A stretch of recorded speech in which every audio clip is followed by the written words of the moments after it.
In the eastern United States, a large forest known as the Pine Barrens expands from Philadelphia out east into New York State. The Pine Barrens is an important location for Native Americans and early American settlers. The Barrens would eventually become the first national preserve forest under the federal government in 1978 due to the diverse ecosystem and biome thanks to its swamplands, coastal shores, and its rich history of human inhabitants. Though a large chunk of the forest is preserved, it has two highways that run through it, the Garden State Parkway and the Atlantic City Expressway. Our story begins in 1735 when the already large nuclear Quaker American family, the Leeds, discovered that they were expecting a 13th child. Miss Deborah Leeds was distraught by this and shouted out, "Let this be the devil." When the time came to birth, the child was a devil, described as having a horse-like face, a skinny black body with claws for hands, hooves for back feet, bat-like wings, and a forked tail. Many reports make the analogy of the devil's body structure to that of a kangaroo. There's no way for 1700 Quakers people to know what a kangaroo looks like. The devil child screeched out and clawed its way from Mrs. Leeds' hands into the chimney out into the forest. Another variant of the story is the devil jumped out the window instead of climbing up the chimney. And to spin the whole story around, another popular iteration is that Miss Leeds was a witch and the father was the devil himself. And through the union of these two, the Jersey Devil was born. More variants of the origins of the devil exist but aren't nearly as popular. One is that of a woman who fell in love with a British man. When the townspeople found out she was pregnant, they cursed her that her firstborn was the devil. Another super similar tale is that of a woman who was cursed by a traveler for not giving food and later gave birth to the beast. And finally, a tale so bizarre I still have trouble believing any of it. A father would sometimes wear a mask to tell children's stories. This practice became so popular that townsfolk adopted it. In the comments below, tell me which story you believe or the one that you've been told. For me, it's the one where he crawls up the chimney. I'm just curious if you guys have even heard any other variants of this origin. Belief in the Jersey Devil, sometimes known as the Leeds Devil, is still present in those who traveled to the Pine Barren. Many people, including credible sources, have experiences with the famous cryptid. Some reports claim to find mutilated animal carcasses in the forest, or blood-curdling screeches bellowing out of the woody swampland. More commonly, he has been accused of getting into chicken coops and destroying crops like earliest monster tales, where they serve as a placeholder for unforeseen afflictions. Some have even caught sight of the beast, with conflicting reports of being frightened or mesmerized by its presence. It is also important to know bizarre unexplained phenomenon has also been reported around its presence. In 1938, the state of New Jersey proclaimed the creature as its own state demon. This is quite an accomplishment, being that the Loveland Frogman is just the namesake city's mascot. In 1982, the NHL New Jersey team inducted him to be their mascot. The team is now known as the New Jersey Devils. Lean into it, baby. The devil isn't the only bizarre story that comes from the Pine Barrens. There are sightings of a black dog who is considered harmless and haunts the woods searching for his boy who was killed by pirates. There's the famous ghost of Captain Kidd, who is said to haunt the shores looking for his lost buried treasure. Often the two stories are crossed and even said to have been sighted together with Kidd's head missing. There's a tale of a golden-haired woman who looks out at the ocean waiting for her lost lover. The devil is said to have been seen sitting next to her, awaiting. Another apparition is that of James Still,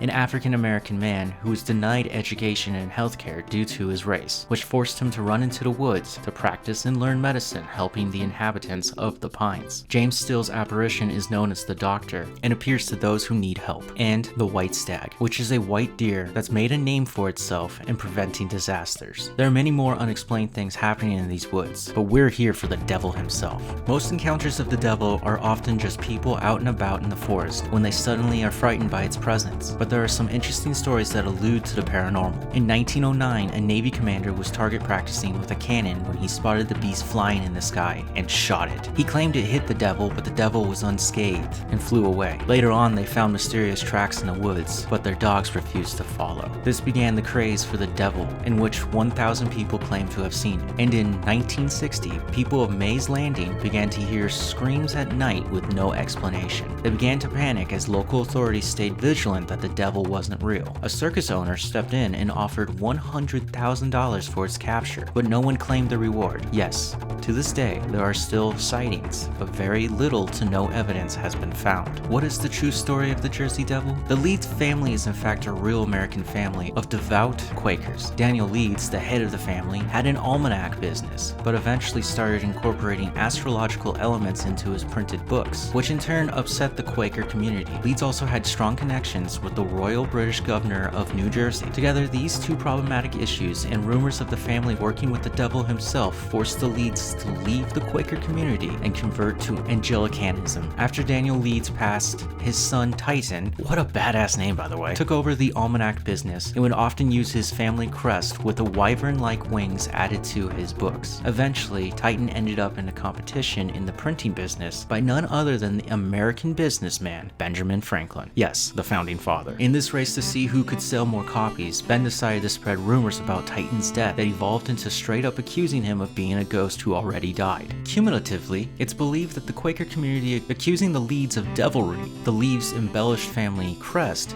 and Benny Frank's accusations of being a ghost helped shape the legend. There's also the known fact that the Jersey Devil is a cautionary tale about wandering into the forest and coming face to face with the dangerous unknown. The Native American tribes that inhabit the region also have no stories of the Jersey Devil, which is a benefit to the popular story due to the fact that Mama Leeds gave birth to him in 1735, so he would have been a new addition to the forest. But what if the Jersey Devil is actually a real creature that exists among us, yet has not been identified, making him a cryptid? Mainstream scientists and zoologists claim that this is just an old colonial tale that has survived the test of time, while cryptozoologists say differently. Some have even pointed out an African species of bat known as hammerhead bats, which bear a striking resemblance to the description of the devil. The long horse face and the wings, no arms but stands on its two hind legs, and delivers a horrible screeching sound in the night, and primarily diets on fruits. Perhaps a different variant of the hammerhead bat lives in the Pine Barrens that we just have not found yet.